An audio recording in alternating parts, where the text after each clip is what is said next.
up, y'all? It's Dee about to react to this vid by Honest. It's titled Bruno Mars' Worst Album.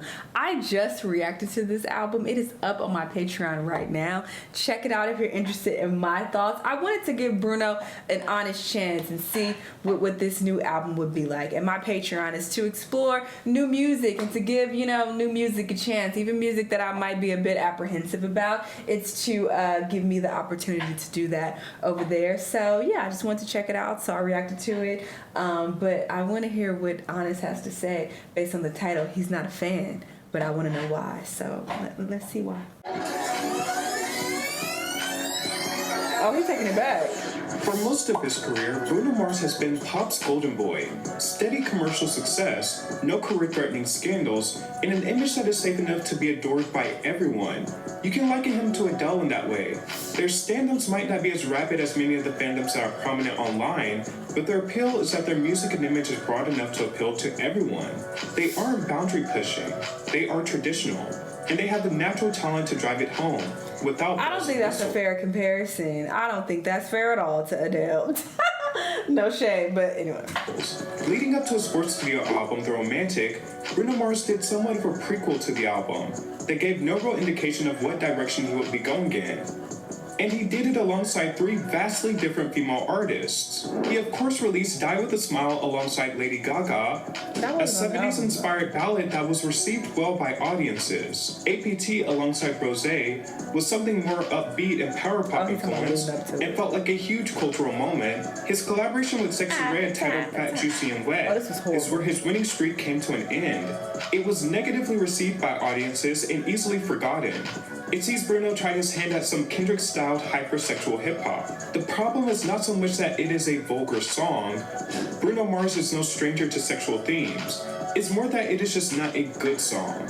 Despite the commercial success of the former, neither of these three songs are songs I would rank as career highlights for Bruno, or songs that show him operating at his best abilities. But they were a clear show of power.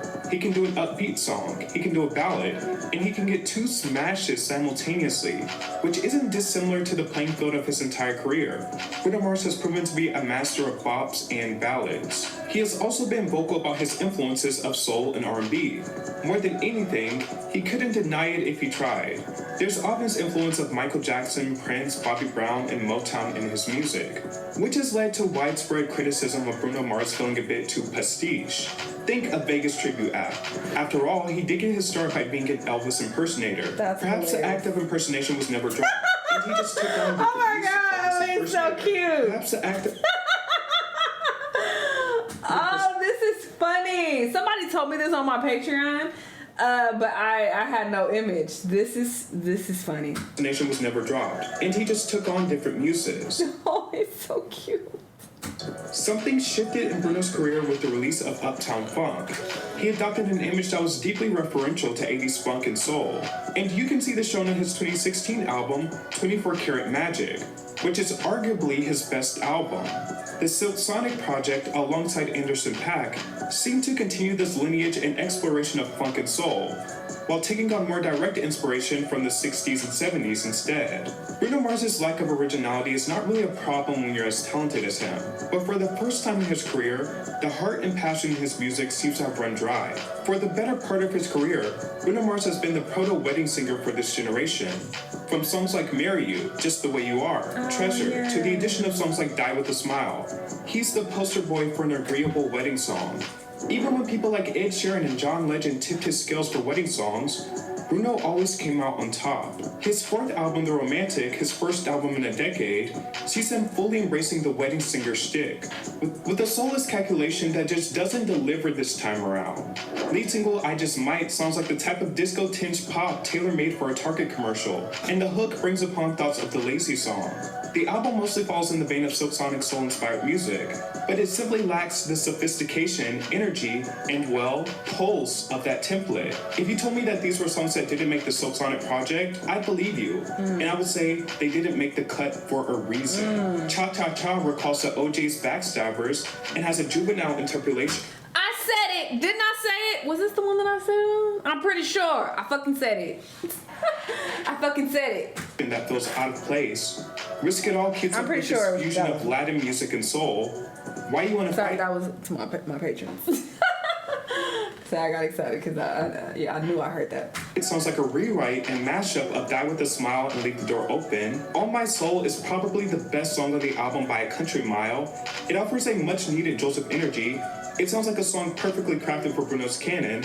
And in this song, Bruno is basically pledging his love for someone, and it is the funkiest and catchiest song on the record. The album does fall under the weight of its influences. You can hear the influence of different eras of soul and can even point towards certain artists and songs. From the Whatever the song is, it's like, hey baby, and OJ's. Yeah, I feel like I was hearing inspiration from them as well. OJ's to Curtis Mayfield, Harold Melvin and the Blue Notes, the Shy Lights. There's hints of Philly soul, 80s funk, and some attempts at Motown melodies. People might say Bruno has always been a highly referential artist, and I wouldn't disagree. But on the romantic, he doesn't offer enough strong material to pull minds away from the source material. This is the first album of Bruno's career that doesn't feel like it deserves a mega smash. The craftsmanship is not as tight. The only true saving grace for some of these songs is Bruno's vocal performances on some of the tracks. It's filled to the brim with lyrical cliches and gives the feeling of an outdated, cheesy rom-com. The album as a whole sounds so mechanical. I didn't say rom-com specifically, but whatever. Cool and produced, that strips away the soul that does peek through on some tracks. It's not that the romantic is offensively bad or will even be an unexpected listen. Maybe he's just finally hit his apex with the throwback act. So the romantic is an okay listen, but it's missing the most important thing romance calls for: heart. I know he be doing his little two-step. He really be dancing. Things were said. Things were said. I can't say I disagree with him completely. I mean, I already gave my thoughts and said how I feel about the album, as a whole. And I went into it with an open mind, and I tried my best to listen to it without bias, okay, as much as any person can. Obviously we all have our bias to a certain degree, and I have my bias for the music that I'm typically into. Obviously everyone does. So his sound overall is just not for me, but I still wanted to check it out. I did that with Taylor Swift. I've done that with other people as well. Even if I feel like their music is in my particular taste, sometimes I will be like, they dropped an album. All right, let me check it out. Let me listen to it and see how I feel about it. See how I feel about them in current day. And yeah, I said everything I need to say already on Patreon about these songs. So if you want to see my reaction to each individual one, check it out. And I reacted to the music video as well, which I had some positive things to say. It wasn't just all hate. I mean, it's no secret how I feel about Bruno, but I was very I feel like fair with my criticism, and I pointed out the things that I did enjoy and that I do appreciate about Bruno. So there's that. But anyway, y'all let me know what y'all think about this album, though. If y'all feel like it's his worst, or if you disagree and you feel like it's his best, or it's as good as his last, or whatever the case. Let me know in the comments. But yeah, let me know what y'all think, and I'll see you on the next one. Bye.